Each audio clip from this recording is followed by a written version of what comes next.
کہ بہت سارے لوگ یہ بات کہہ رہے ہیں تو ٹھیک ہے، یہ بات درست ہے، بہت سارے لوگ ایسا کر رہے ہیں تو یہ بات ٹھیک ہے۔ دنیا کے معاملات میں ایسا نہیں ہوتا ہے۔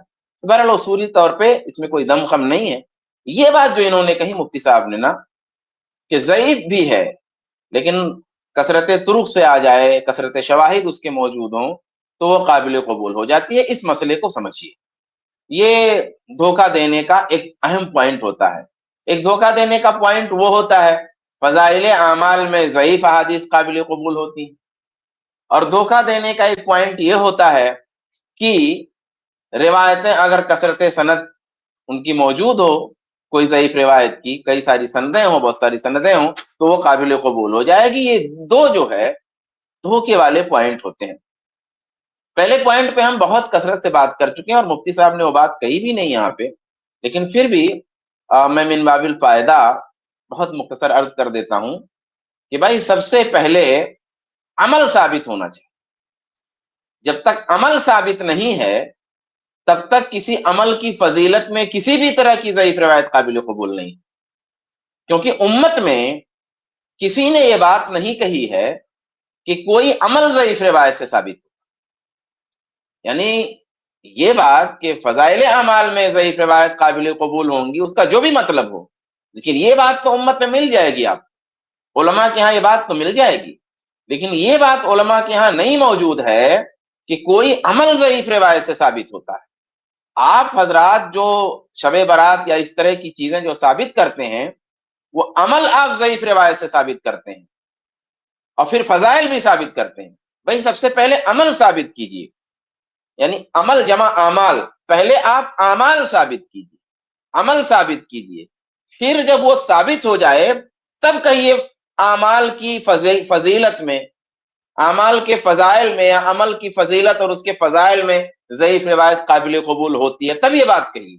لیکن جب تک عمل ہی ثابت نہ ہو تب تک فضائل میں آپ کوئی کلامی نہیں کر سکتے۔ بہرحال یہ بھی ایک تفصیل طلب بات ہے جس پر ہم لوگ گفتگو بہت دفعہ کر چکے ہیں، میں اسے صرف نظر کرتا ہوں۔ آئیے جو مفتی صاحب نے بات کہی کہ بھائی کوئی روایت ضعیف ہے، کمزور ہے، لیکن کئی ساری سندیں آ جائیں تو مل کر کے وہ قابل قبول ہو جاتی ہیں اور وہ بات مان لی جاتی ہے۔ تو اس کو سمجھتے ہیں، دو باتیں ہیں۔ پہلی بات یہ ہے کہ راوی میں جو عیب زنی ہوتی ہے یا راوی میں جو خامی بتائی جاتی ہے، اس کے دو اسباب ہوتے ہیں۔ ایک سبب جو ہوتا ہے، اچھا یہ دونوں باتیں، یعنی جو میں دونوں اسباب ذکر کرنے والا ہوں، راوی میں خرابی کے یا راوی میں عیب زنی کے یا راوی میں طعن کے، مختلف الفاظ میں نے بول دیے ہیں تاکہ سمجھنے میں آسانی ہو۔ یہ دونوں باتیں بڑی ابتدائی قسم کی باتیں ہیں، کوئی میں نئی تحقیق لے کے نہیں آ رہا ہوں، اور بڑی بنیادی باتیں، یعنی ابتدائی قسم کی باتیں ہیں اور بنیادی قسم کی باتیں ہیں، کوئی ایسی بہت گہری باتیں نہیں ہیں جو لوگ سمجھ نہ سکیں یا علماء جانتے نہ ہوں، تمام لوگ جانتے۔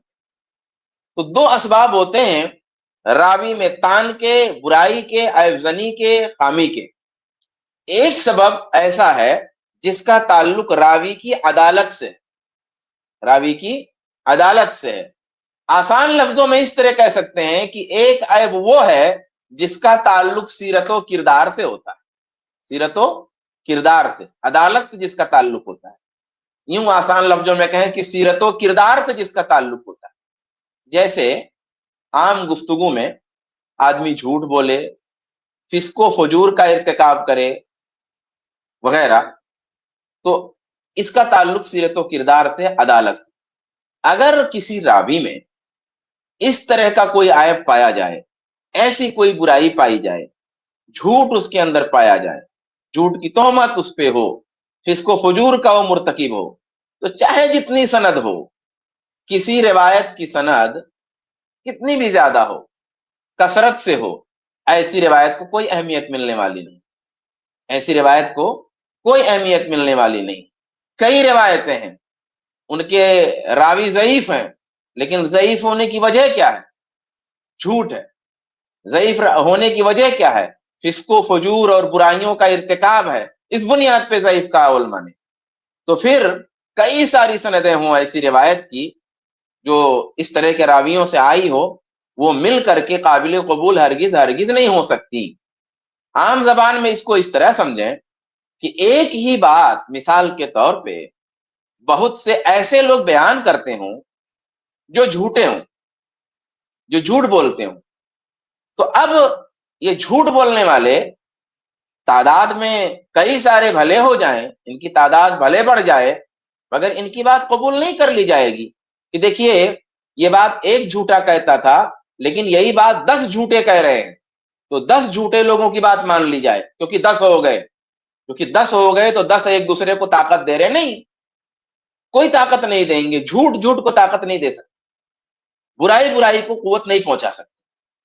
تو اس لیے اگر ایسا عیب ہے، اس وجہ سے ضعف ہے، خامی ہے، کمی ہے، کمزوری ہے کسی روایت میں، تو ایسی روایت کی کئی ساری بھلے سندیں ہوں اور وہ سندیں اسی طرح کی ہیں تو کوئی فائدہ نہیں ہونے والا، وہ قابل قبول نہیں ہو۔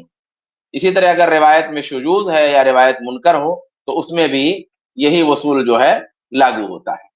یہ ہوا کسی راوی میں خامی اور تان اور برائی اور کمزوری کا ایک سبب۔ راوی میں عیب زنی یا خامی یا کمزوری کی دوسری وجہ جو ہوتی ہے اس کا تعلق راوی کے حفظ سے ہے، ضبط سے ہے، اتصال وغیرہ سے۔ وہ جو میں خامی بتایا اس کا تعلق عدالت سے تھا، سیرت و کردار سے تھا۔ دوسری خامی جو بتا رہا ہوں اس کا تعلق حافظے سے ہے، یاد رکھنے سے ہے، یادداشت سے ہے۔ تو اگر کسی روایت کے راوی میں مثلا حافظے کا کوئی مسئلہ ہے، کوئی بات روایت ہو رہی ہے اور اس کا جو راوی ہے اس کی یادداشت کا کوئی مسئلہ ہے، اس کے حافظے کا کوئی مسئلہ ہے، اور وہی روایت کئی اور سندوں سے بھی آئی ہے اور ان میں بھی کمزوری کی وجہ، ضعف کی وجہ، تان اور عیب کی وجہ حفظ و ضبط وغیرہ ہو، تو ایسی روایت کی جب کئی سندیں مل جاتی ہیں تو یہ حسن کے درجے تک پہنچ سکتی ہیں۔ آسان زبان میں اس طرح سمجھیں کہ اگر کوئی بات کسی ایسے آدمی سے بیان ہو جس کی سیرت تو اچھی ہے، جس کا کردار اچھا ہے، کیریکٹر اچھا ہے، بھروسے مند آدمی ہے، لیکن اس کی یادداشت اچھی نہیں، تو ہم کو شک ہو گیا نا کہ پتہ نہیں بات صحیح ہے، پتہ نہیں بات غلط ہے، کیونکہ آدمی تو سچا ہے، آدمی تو اچھا ہے، لیکن بھائی یادداشت اس کی صحیح نہیں۔ اب وہی بات اگر اسی قسم کے کئی اور لوگ کہیں تو اطمینان ہونے لگ جاتا ہے کہ غالباً یہ بات درست ہوگی، کیونکہ ٹھیک ہے اس کی یادداشت خراب ہے، مان لو کہیں بھول گیا، لیکن اب یہ 10 لوگ بھلے ان کی یادداشت کمزور ہے لیکن 10 لوگ کو بھول جائے گا، ایسا نہیں ہو سکتا۔ تو وہاں پھر کئی سارے لوگ جمع ہو جاتے ہیں تو وہاں اطمینان ہونے لگتا ہے۔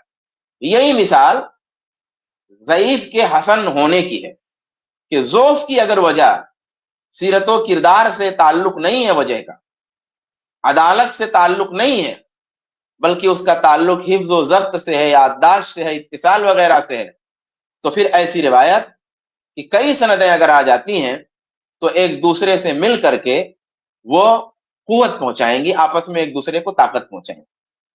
اس کو ایک اور مثال سے سمجھیں کہ اگر 10 لوگ ہیں، طاقت تو ہے ان کے اندر لیکن ذرا کمزور ہیں، تو 10 کی کمزوری اگر ایک جگہ جمع ہو جائے تو تھوڑی تھوڑی جو طاقت ہے تو وہ طاقت ایک مضبوطی دے دے گی۔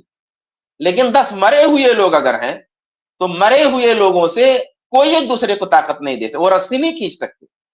یا 10 ایسے لوگ ہیں جو وکلانگ ہیں، بالکل اپاہج ہیں، ہاتھ پیر کچھ بھی ان کا کام نہیں کرتا، 10 لوگ نہیں 20 لوگ ہیں، بہت سارے لوگ ہیں، وہ کوئی رسی نہیں کھینچ سکتے، وہ 20 لوگوں کے ہاتھ میں رسی آپ لگا دیجئے، خوب مٹھی ہی نہیں باندھ سکتے ہیں، تو اب ظاہر سی بات ہے کہ وہ 10-20 لوگ مل کر کے بھی ایک رسی نہیں ان کو طاقت دے سکتے، نہیں کھینچ سکتے۔ لیکن اگر 10 ایسے لوگ ہیں جن کے اندر کچھ قوت ہے، کچھ کمزوری ہے، تو وہ تھوڑی تھوڑی قوتیں جمع ہو کر کے ایک رسی کو کھینچ سکتی ہیں۔ تو یہ مثال اس طرح سمجھیے۔ تو ضعف کو جو کہا مفتی صاحب نے نا کہ کثرت طرق سے، کثرت شواہد سے ضعیف حسن کے درجے تک پہنچ جائے گی، تو ہر ضعیف حسن کے درجے تک نہیں پہنچتی، ہر ضعف ایسا نہیں ہوتا کہ اس کو حسن کے درجے تک لے جایا جا سکے، یہ بہت مجمل بات ہے، یہ بات درست نہیں۔ لہذا شب برات سے متعلق جو روایات ہیں ان کا مسئلہ کیا ہے کہ کوئی روایت شاذ ہے، اور ایک ایک روایت پہ لوگوں نے بحث کیا ہے اردو زبان میں بھی. کئی مشائخ کی تحقیقات کے ترجمے ابھی حال ہی میں نشر ہوئے ہیں، جن میں بہت صفائی سے یہ بات واضح کی گئی ہے کہ بھئی ہر روایت میں کوئی نہ کوئی عیب ہے، کوئی روایت شاذ ہے، کوئی منکر ہے، کسی کا راوی عادل نہیں ہے. تو اب ایسی روایات کو ملا کر کے یہ نہیں کہا جا سکتا کہ مجموعی طور پر یہ روایات جو ہے قابل قبول ہیں یا حسن لغیرہ. اب میں نے جو یہ بات عرض کی ہے نا، مختصراً میں ایک دو اقوال اس سلسلے میں پیش کر دوں تاکہ یہ بات واضح ہو جائے اور مدلل ہو جائے.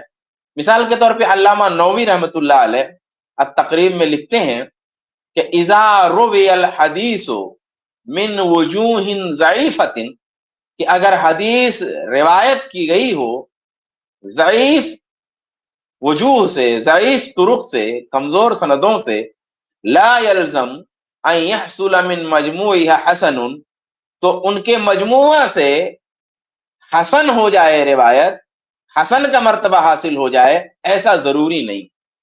بل ما كان ضعفه لضعف حفظ راویہ الصدوق الامین، بلکہ وہ روایت جس کا ضعف سچے امانت دار راوی کے حفظ میں کمزوری کی بنا پر ہو، زال بمجیہ من وجہ آخر، تو اگر وہی روایت کسی دوسری سند سے، کسی دوسری وجہ سے آئے تو وہ ضعف زائل ہو جائے گا، وہ سارا حسن اور حسن ہو جائے گی روایت. کون سی؟ کہ راوی صدوق ہے، امین ہے، لیکن حفظ کی کمزوری پائی جاتی. وَكَذَا اِذَا كَانَ ضُعْفُهَا لِإِرْسَالٍ، ایسے ہی اگر ضعف کی وجہ روایت میں ارسال کا وجود ہو، زَعَلَ بِمَوَجِيهِ مِنْ وَجْهٍ آخر، تو دوسری سند سے وہی روایت اگر آتی ہے تو وہ چیز، وہ ضعف زائل ہو جائے گا.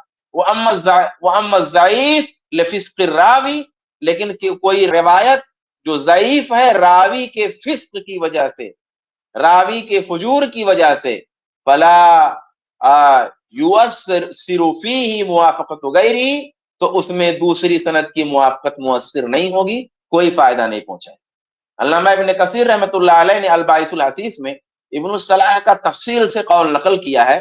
میں اس کی ایک مختصر سی لائن پڑھتا ہوں کہ لا یلزم من ورود الحدیث من طرق متعددۃ ان یکون حسنا، کہ کئی ساری سندوں کے ہونے کی وجہ سے، کئی ساری سندوں سے کسی حدیث کے آنے کی وجہ سے اس کا حسن ہو جانا ضروری نہیں.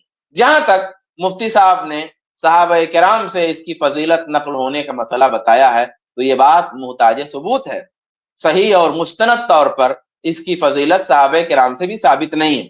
ہاں، بعض تابعین سے اس رات عام عبادت کا ذکر ملتا ہے.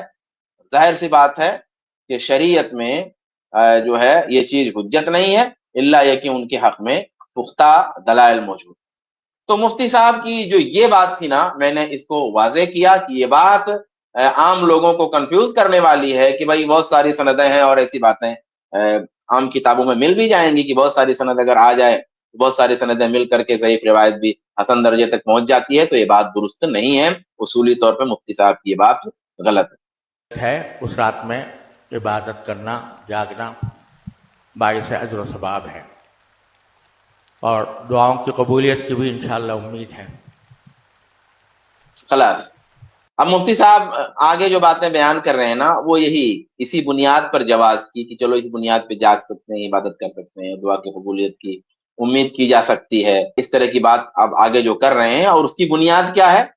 بنیاد یہ ہے کہ ضعیف روایتیں مل کر کے حسن درجے تک پہنچ جاتی ہیں. تو میرے خیال سے باقی باتوں کی تردید کی کوئی ضرورت نہیں ہے، جو اصولی بات تھی اس کی تردید ہو گئی ہے. اسی پر میں اپنی بات کو ختم کرتا ہوں. اللہ تبارک و تعالیٰ سے دعا ہے اللہ تبارک و تعالیٰ ہم سب کو حسن عمل اور حسن ارادہ اور تحقیق اور جستجو کی توفیق عطا فرمائے. آمین ثم آمین یا رب العالمین. وآخر دعوانا الحمدللہ رب العالمین. اس کلپ کی فل ویڈیو دیکھنے کے لیے ہمارے چینل پر ضرور آئیں. I plus T V 10,000 supporters campaign. کیا آپ کو لگتا ہے کہ آئی پلس ٹی وی بہت ضروری کام کر رہا ہے؟ آج اسلام کے خلاف اتنے اعتراض اٹھ رہے ہیں. آئی پلس ٹی وی ان کا جواب دیتا ہے پروف کے ساتھ، دلیل کے ساتھ. کیا آپ کو لگتا ہے کہ یہ کام ضروری ہے؟ آئی پلس ٹی وی کو 10,000 سپورٹرز کی ضرورت ہے جو ہر مہینے اپنی طاقت کے مطابق سپورٹ کریں. اتنے بڑے نیٹ ورک کے لیے لگاتار سپورٹ کی ضرورت ہے. واٹس ایپ پر صرف ایک میسج بھیجیے, I support iPlus TV. میں iPlus TV کے ساتھ ہوں.